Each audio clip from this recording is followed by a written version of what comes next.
Hello, this presentation is about the climb after the storm. The secretion and recovery of the old growth forest will be presented by Lily, Anna, and myself. Point Pleasant Park is culturally and spiritually significant to the Mi'kmaq Nation as they historically managed and respected the land, and they relied on the Acadian forests and wildlife for their very survival. Amnutthakati means power place or spiritual place, signifying the importance of the area. The Acadian forest's notable composition of hardwood and softwood tree species, such as the red spruce, is unique to the Atlantic region. In 1866, Point Pleasant Park was established as a protected green space in Halifax, important for community growth and well-being.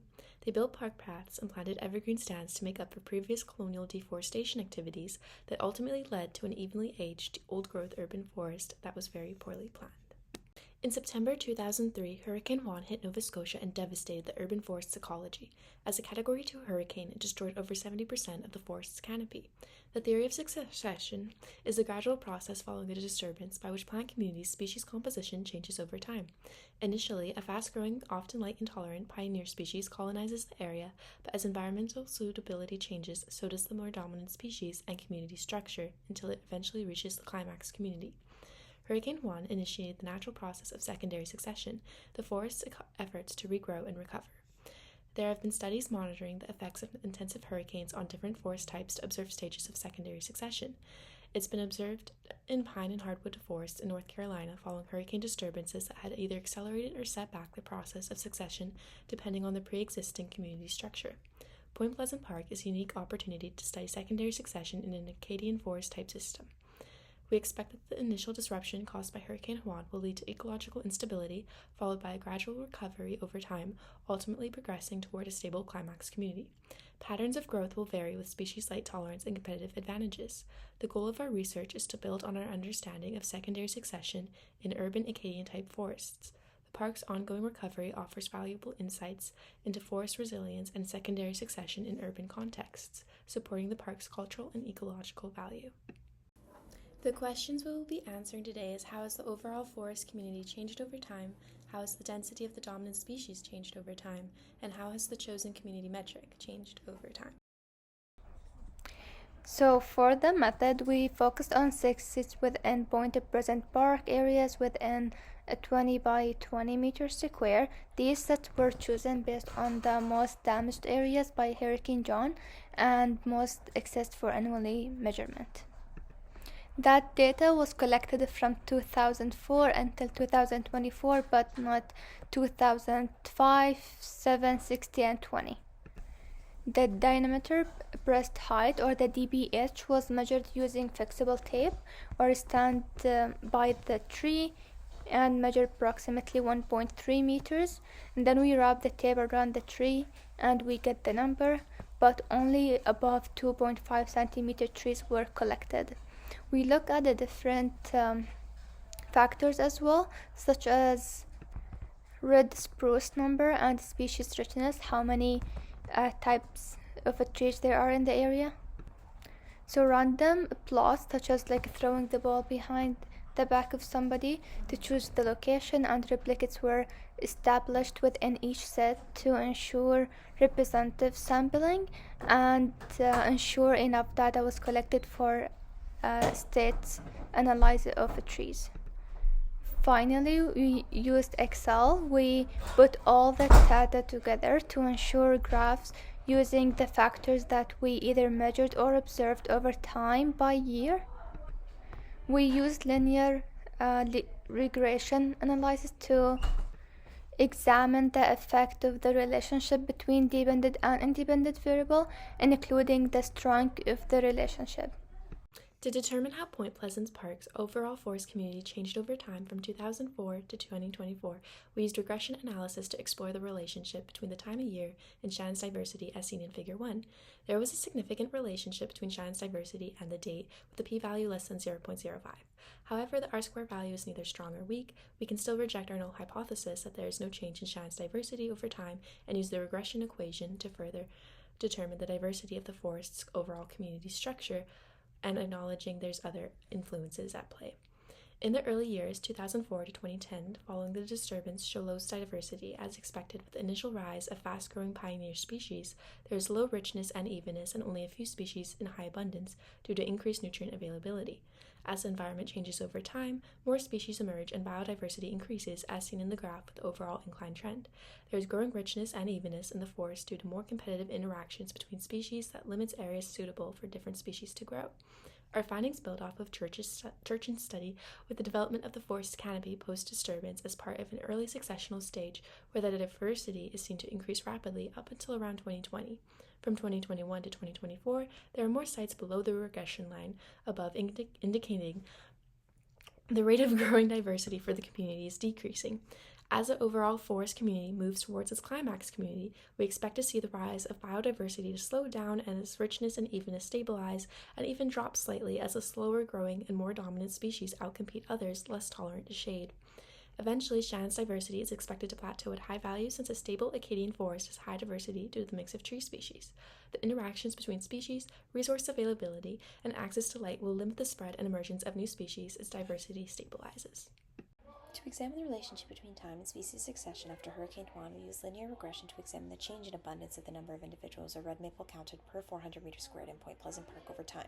Despite certain fluctuations in abundance, a p-value of less than 0.05 indicates a significant linear increase of the abundance of red maples between 2004 and 2024. The results show that time is a partial indicator of the gradual increasing abundance of the red maple trees, and we can reject our null hypothesis that there is no significant change in abundance over time.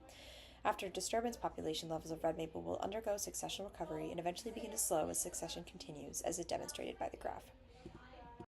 A regression analysis was performed between time and the number of red spruce trees per 400 meters squared post-disturbance to evaluate the relationship between succession behavior and recovery time after Hurricane Juan hit Point Pleasant Park. The regression analysis indicated a significant positive relationship between red spruce abundance between the years of 2004 and 2024, as indicated by a p-value of less than 0.05.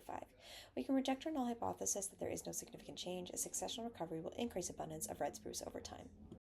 To describe succession accurately, a third regression analysis was performed between the diameter of trees measured at breast height over time to determine the general size of trees pre- and post-disturbance in Point Pleasant Park.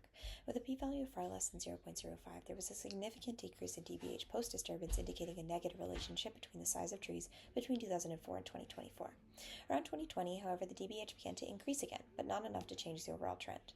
These results indicate that tree circumference will primarily decrease in the early years post-disturbance, and then will experience very gradual successional recovery over time.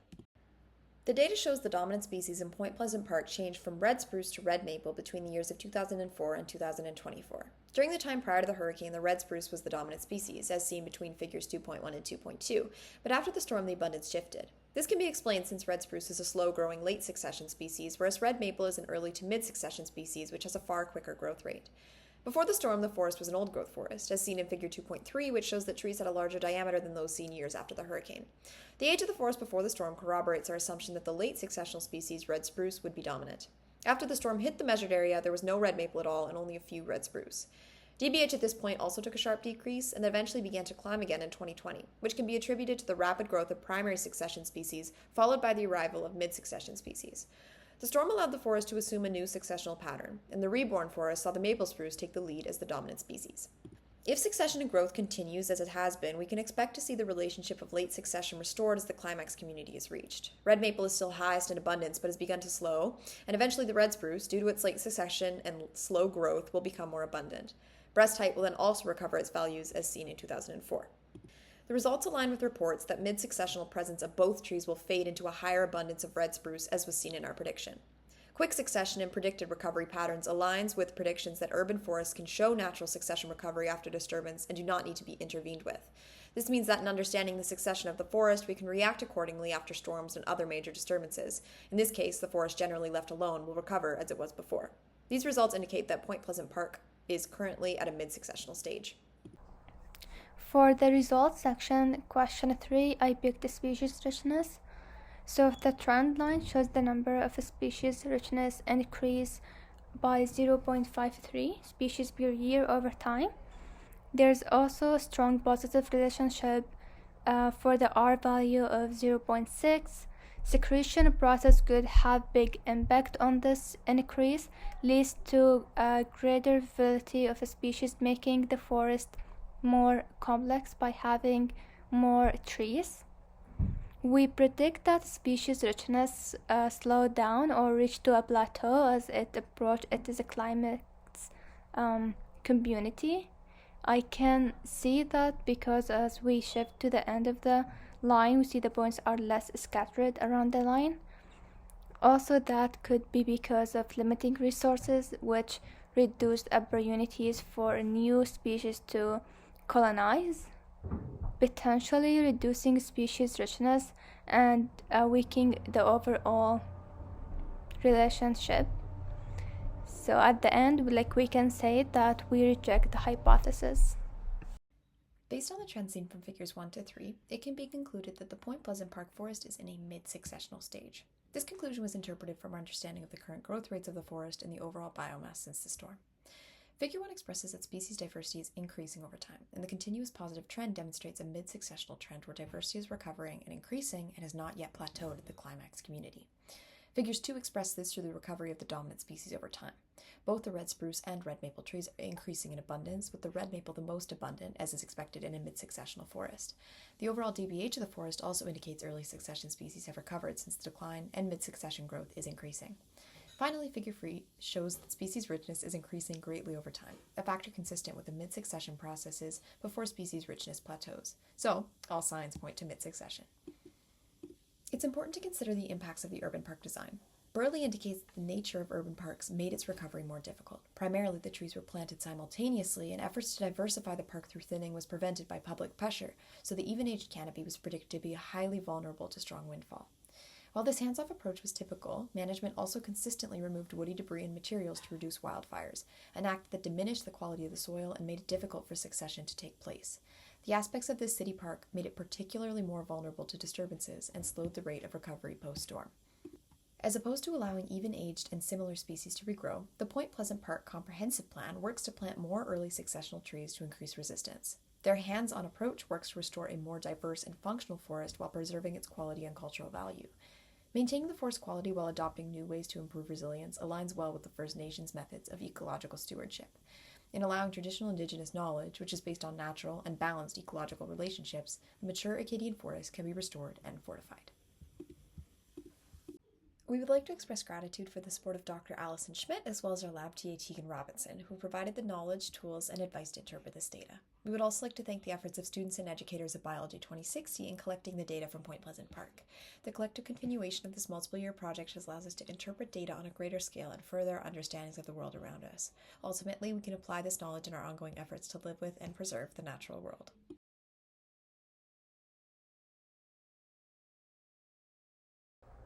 So here are Tegan's questions. Question number 1 will be answered by Lily. Question number 2 will be answered by me. And question 3 will be answered by Anna. While urban forests may mimic the successional stages of a natural forest, the results and outcomes of succession often vary due to their anthropogenic characteristics. Point Pleasant Park was planted in one fell swoop in 1866, resulting in a same-age forest stand with limited diversity. Activity in the park like fragmentation, management, and non-native species may all have a negative impact on recovery rates and the regeneration of successional plants. Urban factors like air pollution and runoff may also inhibit growth. One direct example includes the removal of woody debris inhibiting soil fertility and nutrient cycling, which is believed to have impoverished the soil, so opportunities to replace species were even more limited, while fragmentation from trails and footpaths may have also restricted plant seed and root dispersal. Altogether, the impacts of urbanization made Point Pleasant susceptible to extreme windfall, a prediction that rang true when 70% of tree cover was lost. The park was forced to undergo early succession and regrow many primary successional species due to the lack of diversity in the trees that would have increased resilience. Those non-native species may have impacted seed dispersal, seed predation, and growth and establishment of native plants during recovery as well. When it comes to recovery, management, which had been the forest's downfall, may also be its savior. Due to its anthropogenic nature, Point Pleasant's recovery brought a potential for non-native species to take precedence and a slower recovery in general. Management of urban parks, including supplemental planting of larger trees, could help to accelerate the rate of successional recovery. In the face of a changing climate and more intense disturbances, scientific processes and observation will positively alter succession rates and future resilience, features unavailable to natural forests. Answering Tegan's question number 2. Red spruce and red maple help forests recover in a different ways because they have a unique growth and survival strategies. Red spruce is a slow growth species that live a long time. This helps it survive in a forest over many years, even after big events like Hurricane John. Over time, red spruce generally comes back and become a key part of a mature forest. Red maple, however, grows quickly and is very adaptable, so it can fill open space soon after disturbance. It spreads fast, taking advantage of sunlight and less competition. But as the forest matures, species like red spruce, which do well in shaded and stable areas, start to outcompete red maple. This shows that red maple is important in the early stages of a forest recovery, but becomes less common in older and stable forests where red spruce becomes more dominant. Hurricanes alter forest structure by thinning the canopy and uprooting trees. What can we do to prevent or limit this damage? We can respect and protect off-limit areas so natural growth can recover faster and we don't compress the soil with added foot traffic that would potentially damage their root systems. There's also light management strategies that we could implement, such as limiting the competition by removing non-native species, intentionally thinning select dense areas to strengthen certain trees, and create gaps in the canopy for new growth to further diversify the tree's age and growth that would promote resiliency. We could also monitor the soil's health, and provided that there's enough nutrients, remove fallen detritus after a storm to increase room for further growth.